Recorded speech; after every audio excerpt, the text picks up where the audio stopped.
একবার তোদের হাতে হাতে একবার ঘুরিয়ে নে, দেখ একটা অ্যাসআইটি স্ট্যাপিং এর রিপোর্টে এই জিনিসগুলো থাকে।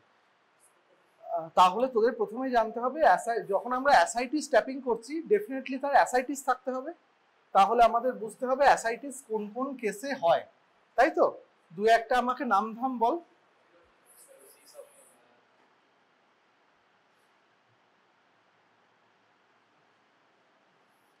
আচ্ছা, মানে ক্রনিক লিভার ডিজিজ, ঠিক একটা ইন্ডিকেশন। আর কিসে হতে পারে? মানে দেখ, সেটা আমার সিরোসিস অফ লিভারটা আমার অ্যালকোহলের জন্যই হোক, হেপাটাইটিস থেকেই হোক, বা যেটাই হোক, দ্যাট ইজ ওয়ান সাইড। মানে তাতে আমার আলটিমেটলি লিভারটা ক্রনিক লিভার ডিজিজ হবে, তারপর আস্তে আস্তে লিভারটা ফাইব্রোসিস হয়ে যাবে, তারপর তার রেজাল্ট হিসাবে অ্যাসাইটিস হবে। এইটা একটা মেকানিজম। আর কি হতে পারে বল? আচ্ছা, হ্যাঁ, একটা হতে পারে যে অন্যান্য যে কজগুলো আছে, আদার সিস্টেমিক কজ। আদার সিস্টেমিক কজের মধ্যে আমার হার্ট ফেলিওর হতে পারে। আচ্ছা, আর কি হতে পারে? আমার সিকেডি, ক্রনিক কিডনি ডিজিজের একটা মানে এর হিসাবে হতে পারে, তাই তো? আচ্ছা, আর কিছু? আর কিছু মানে মনে কর একটা পেটের যে পেরিটোনিয়াল স্পেসে কালেকশন হয়েছে, আর কি হতে পারে? আমার মনে করে একটা ইন্টেস্টিনাল পারফোরেশন হয়েছে, তারপরে আমার একটা কালেকশন হয়েছে, সেটা হতে পারে।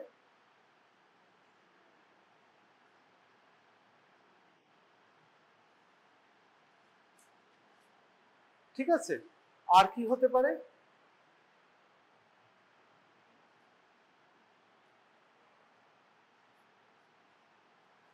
টিবি থেকে হতে পারে।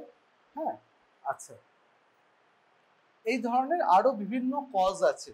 তার মানে আমার ট্যাপিং করে আমি এই কজগুলোর মধ্যে একটা মানে ডিফারেন্সিয়েট করতে আমাকে হেল্প করতে পারে, তাই তো? আর কি হতে পারে? আমার একটা হেপাটোসেলুলার কার্সিনোমা হয়েছে, ঠিক আছে, আমার বার্জিয়ারি সিনড্রোম বলে একটা এন্টিটি আছে, দেখবি বার্জিয়ারি সিনড্রোম থেকে হতে পারে। এই জিনিসগুলো ইউজুয়ালি হয়। আচ্ছা, তাহলে কি হলো? এইগুলো হলো ডায়াগনস্টিক প্যারাসিনথেসিসের ইন্ডিকেশন। ডায়াগনস্টিক প্যারাসিনথেসিস মানে আমার প্যারাসিনথেসিসটা করে আমি ডায়াগনোসিসে কিছু একটা এড হলো, এইটা হলো প্যারাসিনথেসিসের ওয়ান সর্ট অফ ইন্ডিকেশনস। এর বাইরে কি হতে পারে? আর একটা থেরাপিউটিক ইন্ডিকেশন আছে। থেরাপিউটিক মানে একটা পেশেন্টের অ্যাসাইটিস হয়েছে, অ্যাসাইটিসটা খুব টেন্স অ্যাসাইটিস, মানে পেটটা একদম টাইট হয়ে গেছে।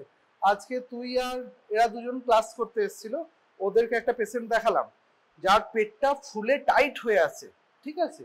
তাদের ক্ষেত্রে কি হয়, তার ইমিডিয়েট রিলিফের জন্য মানে আমি একটা মেডিসিন দেব, তার মাধ্যমে স্লোলি কমবে, ততক্ষণ অবধি পেশেন্টটাকে রিলিফ দেওয়া, প্লাস বিভিন্ন যে অ্যাসাইটিসের কমপ্লিকেশন সেগুলো টেন্স অ্যাসাইটিসে খুব বেশি হয়, তার জন্য একটা রিলিফ দেওয়ার জন্য অ্যাসাইটিস স্ট্যাপ করা হয়, তাকে আমরা বলি থেরাপিউটিক প্যারাসিনথেসিস।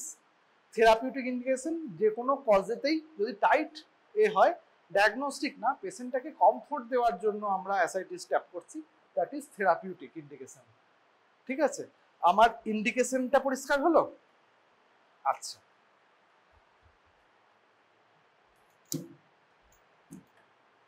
একবার যেই কাগজটা দিলাম তোরা একবার হাতে হাতে ঘুরিয়ে নে, কি কি আছে,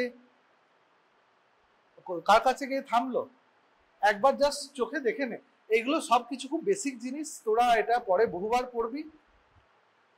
আজকে নতুন টপিক শুরু করবো না বলে এটা ধরলাম।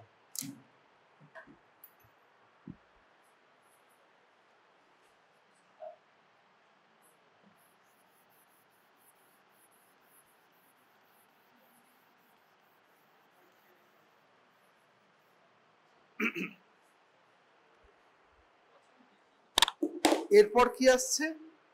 এইটা গেল মানে প্যারাসিনথেসিস দু রকম, একটা ডায়াগনস্টিক, একটা থেরাপিউটিক, ঠিক আছে? আচ্ছা, এবার হচ্ছে আমি কিভাবে অ্যাসাইটিস ট্যাপিংটা করব। হ্যাঁ, এইটা মনে কর একজনের পেট, অ্যাবডোমেন। অ্যাসাইটিস ট্যাপিং দু রকম ভাবে হয়।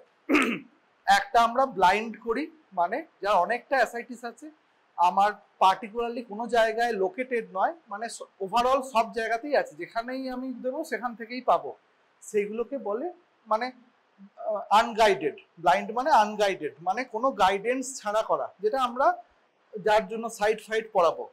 আর এর থেকে অ্যাডভান্স মোডালিটি কি হয়, যখন হয়তো অ্যাসাইটিসের অ্যামাউন্টটা খুব বেশি নয়, অল্প অ্যাসাইটিস আছে, তখন আমরা আল্ট্রাসাউন্ড করে লোকালাইজ করে নিই কোন জায়গাগুলো আমরা জানি কোন জায়গাগুলো কমন সাইট হয়। প্যারাকোলিক গাটার হচ্ছে একটা কমন সাইট, তারপর লেসার স্যাক, গেটার স্যাক যেগুলো আছে লিভারের কাছাকাছি, সেই জায়গাগুলো কমন সাইট। ঠিক আছে, যদি আমরা গোটাটাতে আমরা কিছু না পাই, অ্যাজ ইট ইজ গোটা পেটটা মোটামুটি নরম আছে, খুব বেশি কালেকশন আমি হাতে পাচ্ছি না, ক্লিনিক্যালি কিভাবে দেখতে হয় সেগুলো সব শিখবি। তারপর আমরা আল্ট্রাসোনোগ্রাফি গাইডেন্স করি। তার মানে দু রকম মোডালিটি হয়, একটা হলো আনগাইডেড আর একটা গাইডেড।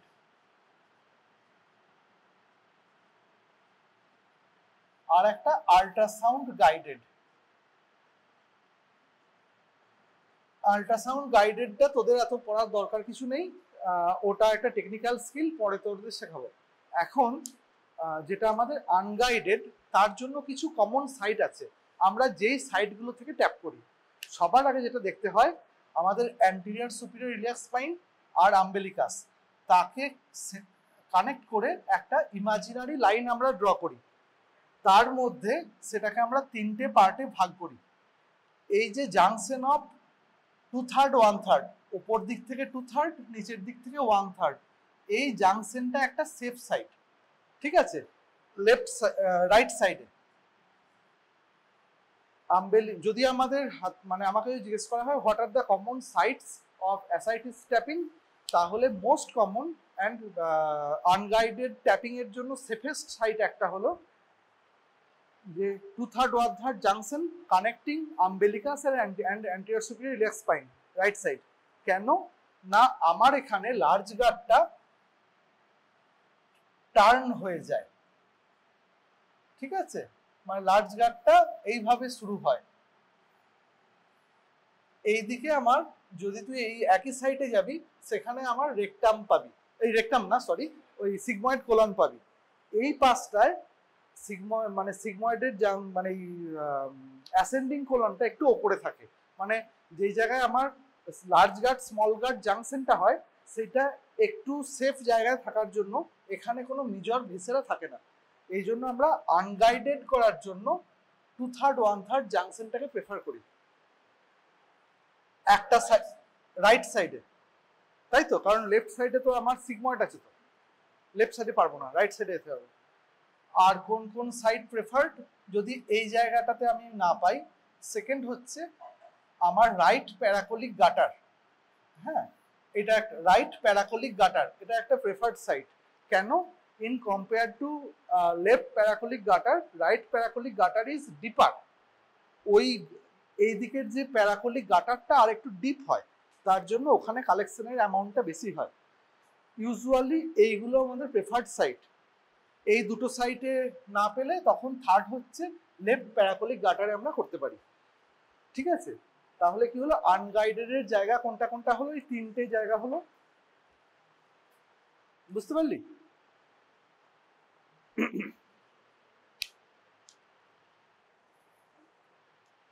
আচ্ছা, তাহলে আমার ইন্ডিকেশন একটা কিছুটা বুঝলাম, যে বিভিন্ন অ্যাসাইটিসের কজগুলো তাদের মধ্যে ডিফারেন্সিয়েট করে, আর কিছু ক্ষেত্রে থেরাপিউটিক, পেশেন্টটাকে কমফোর্ট দেওয়ার জন্য করি, এইটা একটা ইন্ডিকেশন হলো।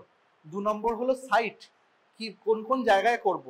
যদি আমার আল্ট্রাসাউন্ড গাইডেন্সের ব্যবস্থা থাকে বা আমার এক্সপার্টাইজ থাকে, তাহলে আমার কাছে অনেক অপশন খুলে যায়, কম অ্যামাউন্টের ফ্লুইড, আনকমন জায়গায় আছে সব জায়গায় নেই, সেরকমগুলো করতে পারি। অল্প ফ্লুইডগুলোতে আমি গাইডেড প্রিফার করব। আর যখন অনেকটা অ্যাসাইটিস থাকবে, তখন আমি আনগাইডেডেও যেতে পারি। প্রেফার সবসময়ই এখন গাইডেডই, কারণ অনেক জায়গায় সেখানে হয়তো একটা ভিসেরা খুব ক্লোজ প্রক্সিমিটিতে আছে, সেটা আমি দেখতে পাই। এবার এই ক্ষেত্রে আমার দরকার নেই, যদি আনগাইডেড করি তখন আমার প্রেফার্ড সাইট 1 নম্বর রাইট সাইডে যে লাইনটা দেখালাম সেইটা, 2 নম্বর কি হলো রাইট সাইডে প্যারাকোলিক গাটার, থার্ড কি হলো লেফট সাইডে paracolic gutter. This are preferred sites.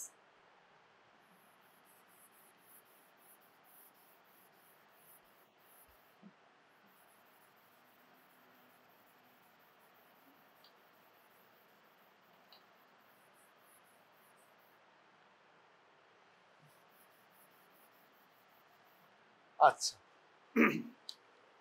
এরপরে আসছি আমার টেকনিকটা পরীক্ষায় জিজ্ঞেস করা হয় না, কিন্তু তোদের জানার জন্য দরকার।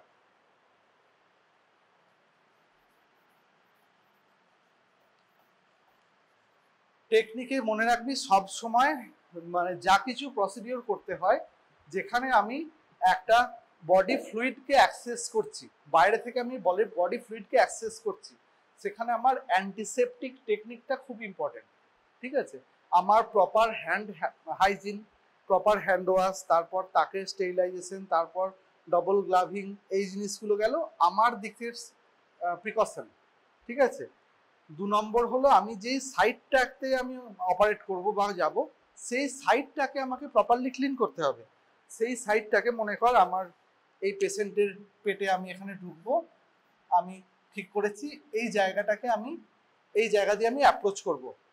সব সময় কি করতে হবে, আমাকে সবার আগে প্রথমে স্পিরিট দিয়ে জায়গাটাকে ক্লিনস করতে হবে। অনেক রকম টেকনিক আছে স্পিরিট দিয়ে ক্লিনস করার। একটা খুব কমন সহজ টেকনিক হচ্ছে আমার স্পিরিট দিয়ে একটা গজকে সোক করে সেন্টার টু পেরিফেরি সার্কুলার ম্যানারে যাওয়া যায়। ঠিক আছে, এইটা একটা কমনলি ইউজ টেকনিক।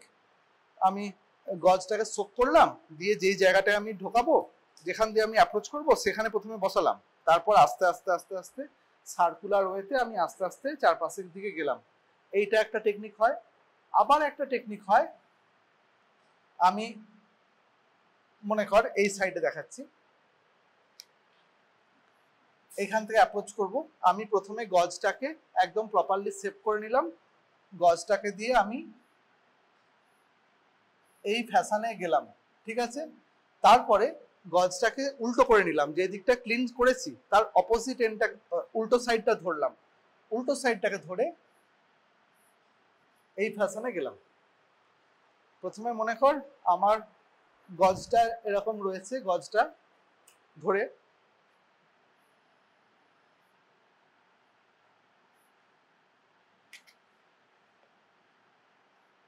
ঠিক আছে, মানে আমার যাতে যেই জায়গাটা একবার ক্লিনস হয়ে গেছে সেখানে যেন আনক্লিন জিনিস টাচ না করে, এইটা হলো আমার প্রথম প্রিন্সিপাল।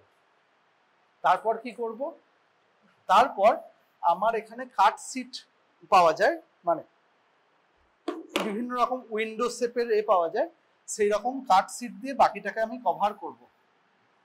ঠিক আছে, জাস্ট যে জায়গাটায় কাজটা হবে সেই জায়গাটা কাটা থাকবে, আই করা থাকবে। ঠিক আছে, প্রপারলি সিকিউর করে তারপর আমি অ্যাপ্রোচ করব। ইউজুয়ালি এই কাজটা করার পর আমি যদি ডবল গ্লাভস পরে অ্যাপ্রোচ করি, যদি আমি ডবল গ্লাভস পরে প্রসিডিওর করতে নামি, এই কাজটা করার পর অ্যান্টিসেপটিক মানে ড্রেসিং ড্রেপিং হয়ে যাওয়ার পর ওপরের গ্লাভসটা আমাকে খুলে দিয়ে তারপর আমাকে পরের প্রসেসটা শুরু করতে হবে। ঠিক আছে, বুঝতে পারলি?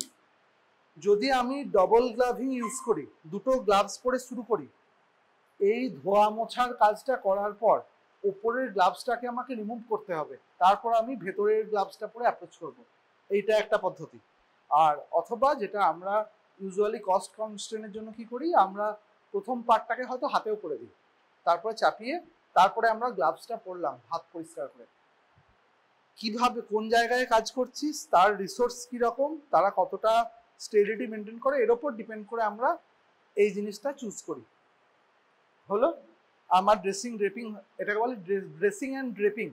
ড্রেসিং মানে হচ্ছে জায়গাটাকে ক্লিন করা, ড্রেপিং মানে সেটাকে প্রপারলি কভার করা। ঠিক আছে, ড্রেসিং অ্যান্ড ড্রেপিং।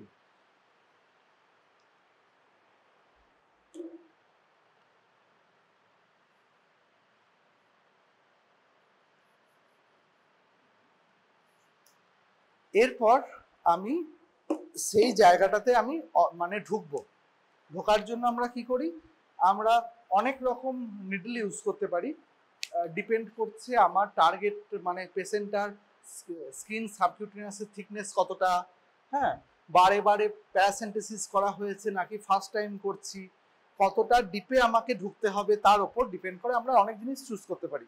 আমাদের সিম্পল ব্লাড ট্রান্সফিউশন নিডল দিয়েও করা যায়, যেগুলো দেখবি যে সেপারেট মোটা নিডল পাওয়া যায়, সেই দিয়ে করা যায়। যদি আমি এক্সপেক্ট করি যে একটা, আজকে তোরা যাকে দেখেছিস যার অ্যাবডোমেনটা টেন্স হয়ে ফুলে আছে, মানে পেশেন্টের রোগা, তার মানে কি ওর সাবকিউটেনিয়াস টিস্যু বেশি থাকবে না, খুব থিন হবে, পেপার থিন হয়ে যাবে। ওদের আমার একটা মোটা নিডলই সাফিসিয়েন্ট, ওদের আমি নিডল দিয়েই করতে পারি। আবার অনেক ক্ষেত্রে হয়, স্পেশালি মনে কর, আমি অনেক এক্সাম্পল দিইনি এর মধ্যে, বিভিন্ন gynaecological malignancy, gent urinary TB, এই ধরনের কেস অনেক সময় থাকে, যাদের ক্ষেত্রে অ্যাবডোমিনাল টিস্যুটা হয়তো মোটা আছে, ফ্লুইডের পরিমাণটা কম। সেই ক্ষেত্রে আমরা যে হাতে করার জন্য চ্যানেল ইউজ করি, যেটা আইভি ক্যানুলা বলে, ক্যানুলা দিয়েও করা যায়, ঠিক আছে, আরও বিভিন্ন নিডল দিয়ে করা যায়। কি চুজ করবি সেটা ইম্পর্টেন্ট নয়, কিভাবে পাংচার করবি সেটা খুব ইম্পর্টেন্ট। ইউজুয়ালি আমরা মনে কর আমি একটা পয়েন্টকে টার্গেট করে নিয়েছি যে এই পয়েন্টটা আমার পয়েন্ট অফ ইনসারশন হবে, আমি প্রথমে এই পয়েন্টে ঢুকবো, তারপরে স্কিনটাকে একটু টানবো, স্কিন সহ নিডলটা একটু সরে আসবে, ঠিক আছে, তারপরে আমি বাকি পাংচারটা করব। হয়ে গেল, আমার প্রসেস শেষ হয়ে যাওয়ার পর আমি নিডলটা বার করে নেব, তাহলে কি হবে, এটা আবার ফিরে আসবে। এইটাকে বলে জেড টেকনিক। জেড টেকনিক কেন? আমি ঢুকেছিলাম এখানে, নিডল সহ স্কিনটাকে টেনে আমি একটু সরিয়ে দিয়েছি, তারপরে আমি পেরিটোনিয়ামকে পিয়ার্স করেছি এই পয়েন্টে। যখনই আমি স্কিনটাকে সরাবো তখন আবার কি হবে, ওইটা ফ্ল্যাপের মতো বন্ধ হয়ে যাবে, that is called Z technique, ঠিক আছে। এই কামটা মনে রাখবি যে জেডের মতো ঢুকলাম, আমি একটু ঢুকলাম, তারপরে আমি স্কিনটাকে টানলাম, স্কিন সহ নিডলটা সরে গেল, তারপর আমি পাশে ইনসার্ট করলাম, যখন আবার ছাড়বো তখন হচ্ছে সরে আসবে। তার মানে আমার যেই পয়েন্টে আমি স্কিন পিয়ার্স করছি আর যেই পয়েন্টে আমি পেরিটোনিয়াম পিয়ার্স করছি তারা ওভারল্যাপ করবে না, বুঝা গেল? তাহলে কি হবে, যদি ওভারল্যাপ করতো, যদি আমার ফ্লুইডের টেনশনটা বেশি হয়, ওইখান দিয়ে সবসময় অল্প অল্প করে উজ করতো, ঠিক আছে। এই জন্য আমার স্কিন পিয়ার্সের সাইট আর যেখানে আমি পেরিটোনিয়াম পিয়ার্স করে ঢুকছি ভেতরে, সেই সাইডটাকে আমাকে একটু স্কিনটাকে টেনে সরিয়ে দিতে হবে, সামান্য এইটুকু সরলেই ওটা ফ্ল্যাপের মতো কাজ করে এবং ক্লোজ হয়ে যায়, ঠিক আছে। মানে দুটো তো লেয়ার, এই দুটো লেয়ারের আমি দুটো পয়েন্টে ঢুকছি, তাহলে কি হবে, এই দুটো পয়েন্ট নর্মাল অবস্থায় ওভারল্যাপ করবে না, সরে থাকবে।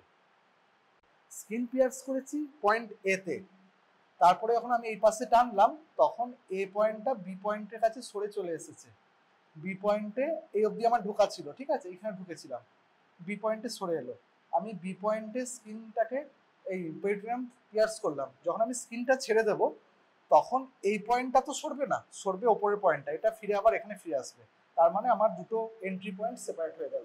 তার মানে যখন প্রেসারটা নিচ থেকে আসবে তখন দুটো লিক এইভাবে ক্লোজ হবে, বুঝতে পেরেছিস তো? যথারীতি এখান থেকে ফ্লুইড ইউজ করবে না, কারণ এর মধ্যে দুটো লেয়ার অ্যাপোজ হয়ে গেছে, এইখানে যাওয়ার জায়গা পাবে না, বোঝা গেছে? এটাকে আমরা বলি জেড টেকনিক। জেড টেকনিকটা খুব ইম্পর্টেন্ট। আচ্ছা,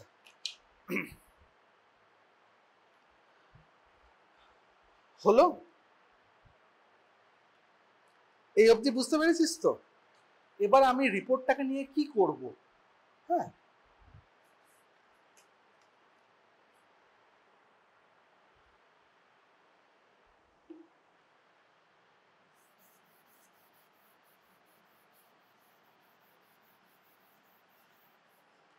তোদের এখনো যেহেতু লিভার ডিজিজ বা এইগুলো ডিটেলসে পড়ানো হয়নি,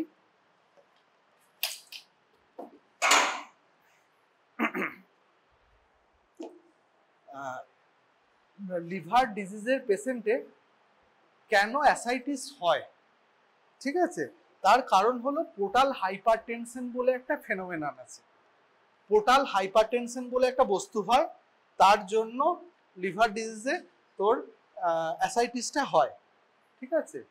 লিভারের যদি তোরা স্ট্রাকচারের দিকে যাস, হ্যাঁ,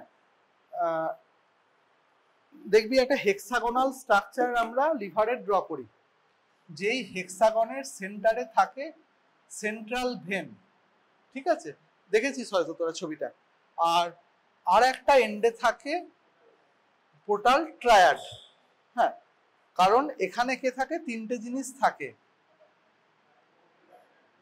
বল,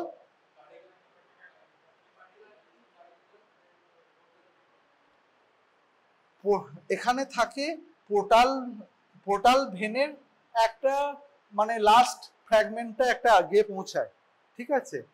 একটা থাকে হচ্ছে হেপাটিক আর্টারি, ভেন নয়, হেপাটিক আর্টারি, আর্টারি, আর থাকে বাইল ডাক্ট, তিনটে। আর এই সেন্ট্রাল ভেনটা কি হয়, সেন্ট্রাল ভেনটা পরে কনভার্টেড হয় হেপাটিক ভেনে, ঠিক আছে। হেপাটিক ভেনটা কোথায় পড়ে, হেপাটিক ভেনটা পড়ে হচ্ছে আইভিসিতে। আইভিসিটা কোথায় যায়, আইভিসিটা যায়, হ্যাঁ বল, রাইট অ্যাট্রিয়ামে, পারফেক্ট, ঠিক আছে। এই হলো সেটআপ। আমার যে লিভারের যে স্ট্রাকচারটাকে আমি যদি মাইক্রোস্কোপিক্যালি বা স্ট্রাকচারালে নিয়ে যাই, তাহলে কি হয়, এই যে পোর্টাল ভেনটা আছে, পোর্টাল ভেনের যে র্যাডিকেলটা আছে, সে ইন্টেস্টাইন থেকে নিউট্রিশন রিচ ব্লাডকে নিয়ে আসছে লিভারে, ঠিক আছে। নিউট্রিশন রিচ ব্লাড আস্তে আস্তে যাচ্ছে সেন্ট্রাল ভেনের দিকে। এই দুপাশে কে আছে, দুপাশে আছে আমার হেপাটোসাইট যে সেলগুলো আছে, তারা প্লেটের মতো সাজানো আছে, ঠিক আছে। এই প্লেটের মতো সাজানো আছে, এই জিনিসটাকে আমরা বলি সাইনুসয়েড। হ্যাঁ, এই দুপাশে হেপাটোসাইট রয়েছে, এই যেই দিকটা আমার পোর্টাল সিস্টেম থেকে যে ব্লাডটা আসছে তার সঙ্গে এনকাউন্টার করছে, তাকে আমরা বলি সাইনুসয়েড, ঠিক আছে। এখান থেকে যা মেটাবোলাইট গুলো আছে সেগুলো সব এর মধ্যে ঢুকবে, ঠিক আছে। আর উল্টো দিকটাকে থেকে কি হয়, এটাকে বলে ক্যানালিকুলার সাইড, ক্যানালিকুলার সাইড। ক্যানালিকুলার সাইড থেকে বাইল প্রোডাকশন হয়, বাইল আসে, এই বাইলটা সব বাইল চ্যানেলের থ্রু দিয়ে গিয়ে আমার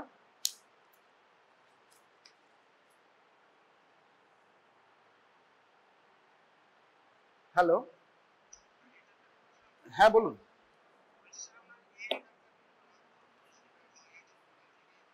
ও আচ্ছা, আমি ক্লাস নিচ্ছি, আমি পরে কালকে দেখা করে নেবো, ঠিক আছে। হ্যাঁ আচ্ছা, আমি কালকে দেখা করে নেবো, এখন আমি ক্লাস নিচ্ছি, হ্যাঁ পরে কথা হবে। আচ্ছা, তাহলে কি হলো, এই হেপাটোসাইট গুলো দুটো প্লেটের মতো সাজানো থাকে, দুটো প্লেটের মতো, তার দুটো সাইড সেলগুলোর। একটা সাইড হলো সাইনোসয়েডাল সাইড, মানে যেখান থেকে পোর্টাল ভেনের যে ব্লাডটা থেকে নিউট্রিয়েন্ট, তারপর হচ্ছে বিভিন্ন যে মানে ধর বিভিন্ন জেনোবায়োটিক্স বলে, মানে বিভিন্ন ড্রাগস বা অন্য টক্সিন যা কিছু আছে, যা কিছু ফরেন, তাকে কালেক্ট করে সাইনোসয়েডাল সাইড থেকে। ভেতরে যা হলো হলো, হওয়ার পর যে বাইলটা তৈরি হয়, এই বাইলটা হচ্ছে দুটো, আবার এরকম দুটো যে প্লেট আছে পাশাপাশি, এই দুটোর এর মাঝে স্পেসটাতে বাইলটা তৈরি হয়। বাইলটা এটাকে বলে ক্যানালিকুলার সাইড, বাইল ক্যানালিকুলার থ্রু দিয়ে এসে এই বাইলের এটার মধ্যে পড়ে, ঠিক আছে, বুঝতে পারলি। আচ্ছা, তাহলে কি হলো, এই সাইনোসয়েড আর এই পাশে রয়েছে এই জিনিসটা। যতগুলো লিভার ডিজিজ আছে, যাতে আমার আলটিমেটলি লিভার ডিজিজের আলটিমেট ফেট হলো chronic liver disease, chronic liver ডিজিজের মানে আলটিমেটলি কি হবে, সিরোসিস হবে, সিরোসিস হওয়ার পর আলটিমেটলি অ্যাসাইটিস ফ্যাসাইটিসে যাবে।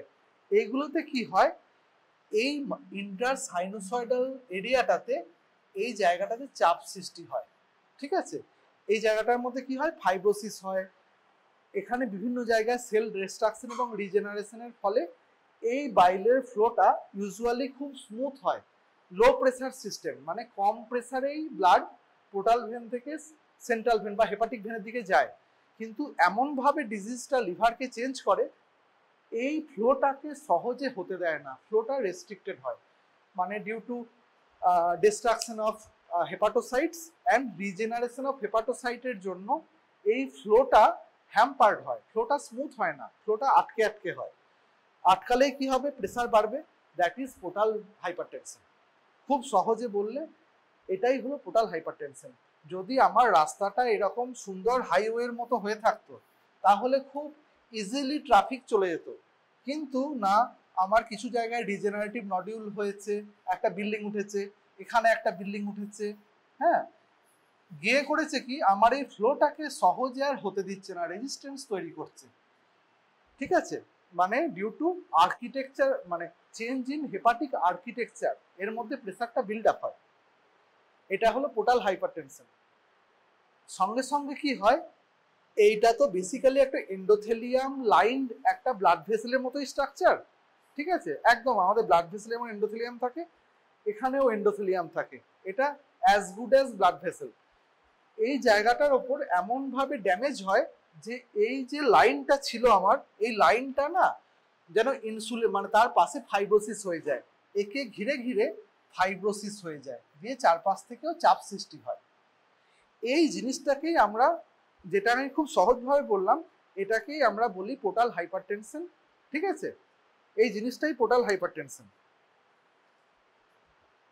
পোর্টাল হাইপারটেনশন হলে কি হয়, পোর্টাল হাইপারটেনশন হলে এই দিকে যেহেতু ফ্লোটা ভালো হচ্ছে না, এইখান থেকে আমাদের অল্প অল্প করে প্লাজমা লিক আউট করে, আর এর পাশেই পেরিটোনিয়াম স্পেস আছে, পেরিটোনিয়াম স্পেসে চলে আসে।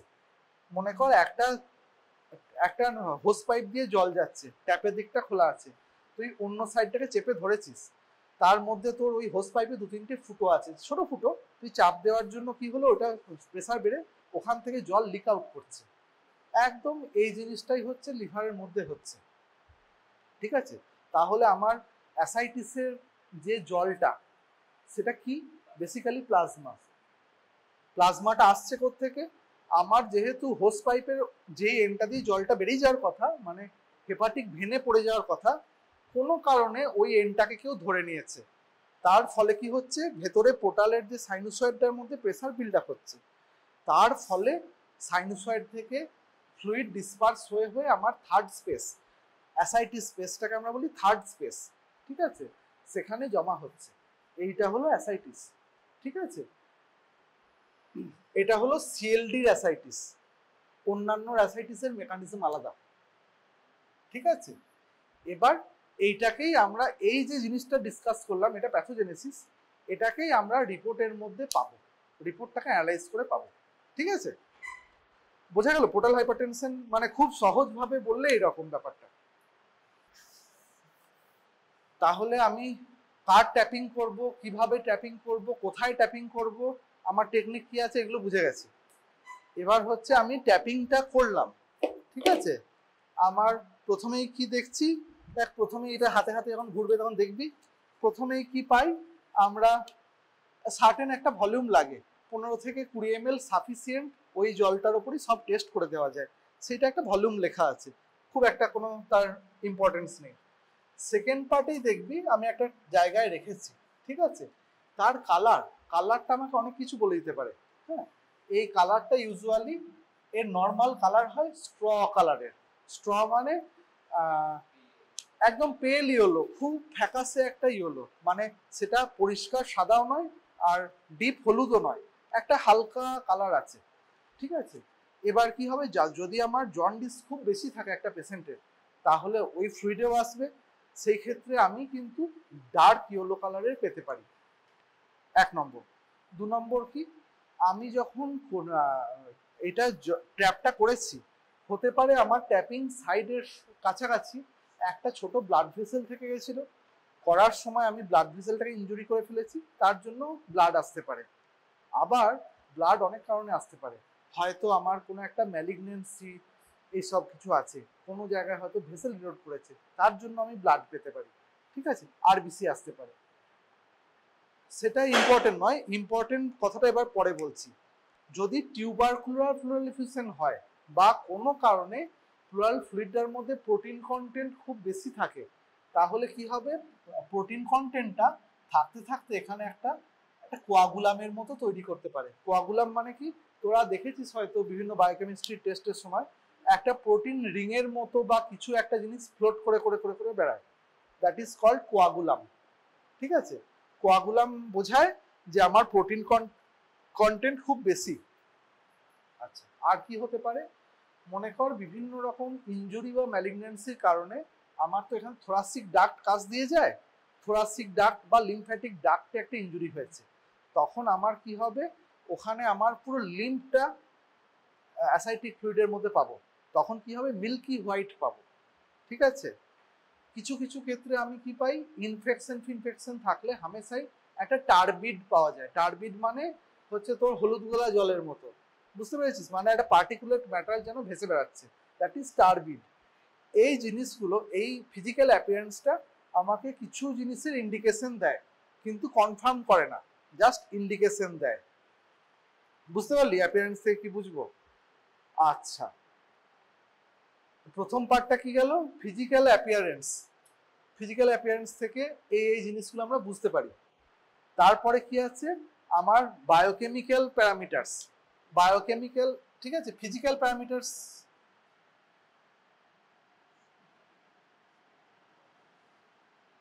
ফিজিক্যাল কি কি দেখবো, বুঝতে পারলি তো?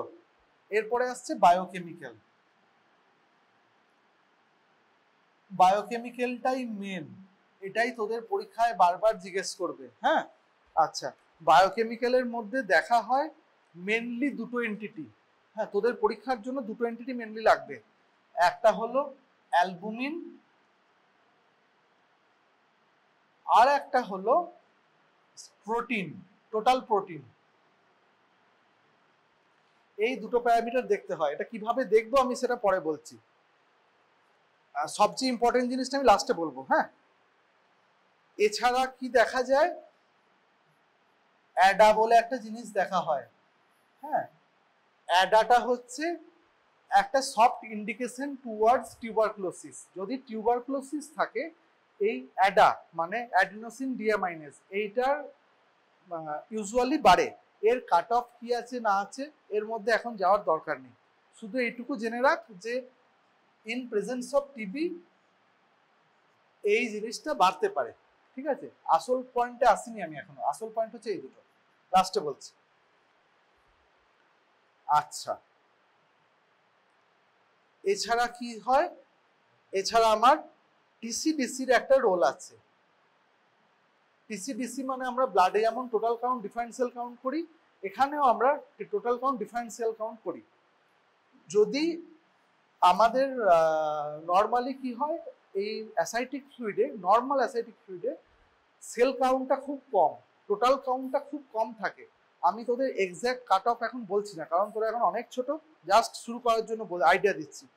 টোটাল সেল কাউন্ট খুব কম থাকে, যেই সেলগুলো থাকে সেগুলো মেনলি হয় লিম্ফোসাইটিক। ঠিক আছে, সেল কাউন্ট কম, সেল কাউন্ট কম থাকে, আর যারাও থাকে তারাও প্রিডোমিনেন্টলি 70 to 80% তারা হয় লিম্ফোসাইট। ঠিক আছে, ঠিক আছে।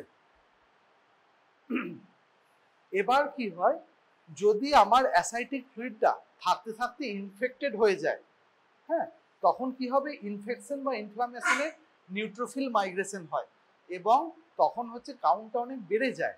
ঠিক আছে, যদি আমার এখানে টোটাল ডাব্লিউবিসি কাউন্টটা বেড়ে যায় অনেকটা, এবং সেটা নিউট্রোফিলিক হয়ে যায়, তখন সেটা ইন্ডিকেশন দেয় যে আমার অ্যাসাইটিক ফ্লুইডটায় ইনফেকশন হয়ে গেছে।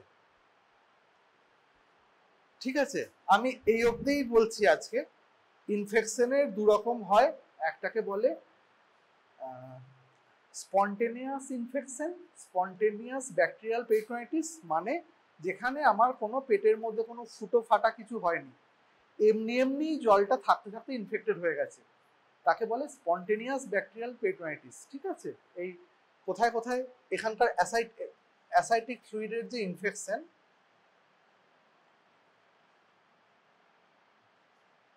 দু রকম হয়।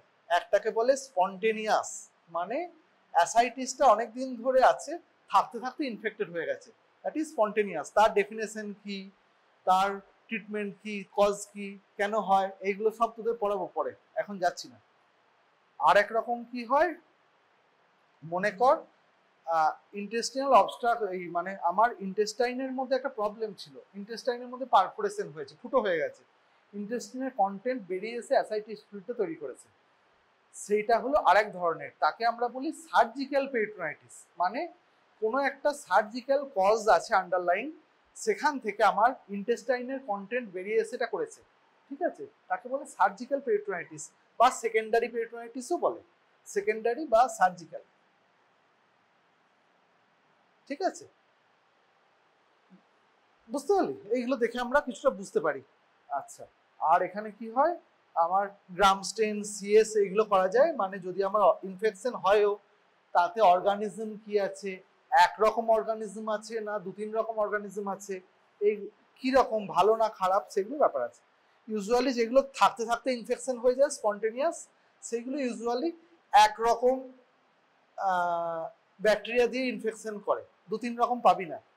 ইউজুয়ালি যেগুলো সার্জিক্যাল কজ, মানে মনে কর ইন্টেস্টিনালটা ফুটো হয়ে গেছে, ইন্টেস্টাইনে তো বহু রকম ব্যাকটেরিয়া আছে, তখন 3-4 রকম ব্যাকটেরিয়া পেতে পারিস। মানে 2 or more than 2 types bacteria যদি আমি পাই অ্যাসাইটিস ফ্লুইড থেকে, তাহলে বুঝতে হবে যে আমার এটা নিজে থাকতে থাকতে হয়নি, পেটে একটা পারফোরেশন হয়েছিল, সেখান থেকে পেটের কন্টেন্ট বেরিয়ে এসে অ্যাসাইটিস করেছে সেগুলো। এই পার্টটা হলো অফশুট, মেন পার্টটায় তোকে আসি। মেন পার্টটা হলো আমার গোটা অ্যাসাইটিস ফ্লুইডটা যখন আমি অ্যানালিসিস করি, তখন আমাকে প্যারালালি ব্লাডেরও অ্যানালিসিস করতে হয়, ব্লাডে আমাকে এলএফটি দেখতে হয়, ঠিক আছে। ব্লাড থেকে, ব্লাডের এলএফটি থেকে আমাকে দুটো প্যারামিটার দেখতে হয়, আমার ব্লাডের মধ্যে অ্যালবুমিন কত আছে বা সেরাম অ্যালবুমিন কত আছে, সেরাম প্রোটিন কত আছে। সেরাম প্রোটিনটাও লাগে না, সেরাম অ্যালবুমিনটাই মেনলি লাগে, ঠিক আছে। এবার এরপরে কি করতে হয়, আমাকে একটা সেরাম অ্যাসাইটিক ফ্লুইড অ্যালবুমিন গ্রেডিয়েন্ট বার করতে হয়। মানে আমি এখান থেকে সেরামের অ্যালবুমিন নেব, মাইনাস করব অ্যাসাইটিক ফ্লুইডের অ্যালবুমিনের সাথে, ঠিক আছে। দুটোকে আমি মাইনাস করলে আমি যে এন্টিটিটা পাবো তাকে আমরা বলি সেরাম অ্যাসাইটিক ফ্লুইড অ্যালবুমিন গ্রেডিয়েন্ট, SAAG, ঠিক আছে। এই স্যাগের ভিত্তিতে আমরা অ্যাসাইটিক ফ্লুইডটাকে দুভাগে ভাগ করি।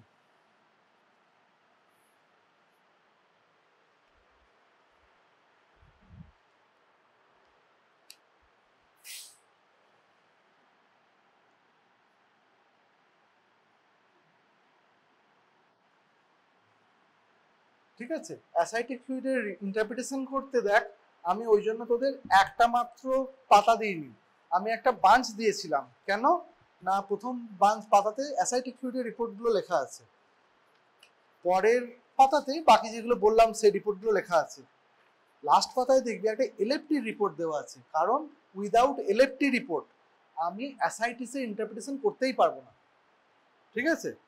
আচ্ছা, বুঝতে পারলি?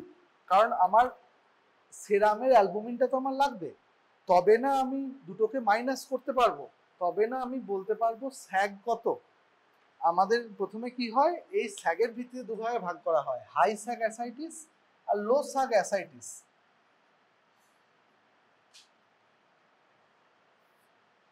হাই স্যাগ আর লো স্যাগ। হাই স্যাগ মানে যেখানে আমার সেরামের অ্যালবুমিনটা অ্যাসাইটিসের অ্যালবুমিনের থেকে অনেকটা বেশি, ঠিক আছে। আর লো স্যাগ অ্যাসাইটিস মানে যেখানে আমার এই ডিফারেন্সটা কম, এই প্যারামিটারটা আমাকে দেখতে হবে। আর হাই স্যাগ অ্যাসাইটিস আর লো স্যাগ অ্যাসাইটিস, হাই স্যাগ মানে যেখানে আমার ডিফারেন্সটা, এই দুটোর মধ্যে ডিফারেন্সটা মোর দ্যান ইকুয়াল টু 1.1, ঠিক আছে। লো স্যাগ মানে আমার যেখানে ডিফারেন্সটা লেস দ্যান 1.1, দুটোকে আমি বিয়োগ করলাম, ঠিক আছে। বিয়োগ করার পর যেটা বেরোলো প্রোডাক্টটা যদি 1.1 এর বেশি হয় তাকে আমরা বলি লো হাই স্যাগ অ্যাসাইটিস, আর যদি এটা 1.1 এর কম হয় দুটোর মধ্যে ডিফারেন্সটা, তাকে আমরা বলি লো স্যাগ অ্যাসাইটিস, ঠিক আছে। High SAAG ascites means causes portal hypertension, ঠিক আছে। পোর্টাল হাইপারটেনশন কি বোঝালাম, যদি হাই স্যাগ আমি পাই তার মানে হলো পোর্টাল হাইপারটেনশনের কারণে অ্যাসাইটিসটা হয়েছে, ঠিক আছে। আর যদি আমার লো স্যাগ অ্যাসাইটিস পাই তাহলে বুঝতে হবে cause is nothing, cause is anything but portal hypertension. Portal hypertension ছিল যা ইচ্ছা, সেইটা বাইল লিক হতে পারে, হ্যাঁ, বাইল লিক হতে পারে, নেফ্রোটিক সিনড্রোম হতে পারে, হ্যাঁ, আরো যা কিছু হতে পারে, ঠিক আছে, টিউবারকুলোসিস রিলেটেড হতে পারে, হ্যাঁ, যা কিছু। শুধু এটা মানে পোর্টাল হাইপারটেনশনের জন্য অ্যাসাইটিস হয় না, এইটুকু একদম মাথায় ঢুকিয়ে রাখ, ঠিক আছে। এবার যদি আমার স্যাগটা বেশি হয় তাহলে পোর্টাল হাইপারটেনশন তো আছে, পোর্টাল হাইপারটেনশনটা কেন হয়েছে সেই জিনিসগুলো এর মধ্যে থেকে আমাকে ডিফারেন্সিয়েট করতে হবে। সেইটাকে আমি ডিফারেন্সিয়েট কি করে করব, সেইটা ডিফারেন্সিয়েট করব এরপরে আমি অ্যাসাইটিক ফ্লুইডের প্রোটিন কতটা সেইটা দেখে। এইটা কেটে দিয়েছিলাম, দেখ এইটা আমার আছে, মানে অ্যাসাইটিক ফ্লুইডের প্রোটিন হচ্ছে টোটাল প্রোটিনটা লেস দ্যান 2.5 যদি হয় তাকে আমরা বলি লো প্রোটিন, আর হাই প্রোটিন মানে মোর দ্যান 2.5, ঠিক আছে, লো প্রোটিন আর হাই প্রোটিন। এবার দেখ তোদের যখন আমি বলছিলাম যে যদি সিরোসিস হয়ে যায় তাহলে আমার যে হেপাটিক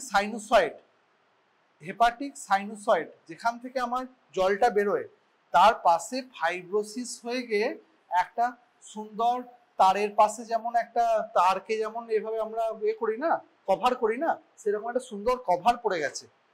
তাহলে একটা কভার দেওয়া তার থেকে বেশি মানে টিউব থেকে বেশি প্রোটিন বেরোবে না যাতে আমার এরকম কভার দেওয়া নেই সেখান থেকে প্রোটিনটা বেশি বেরোবে?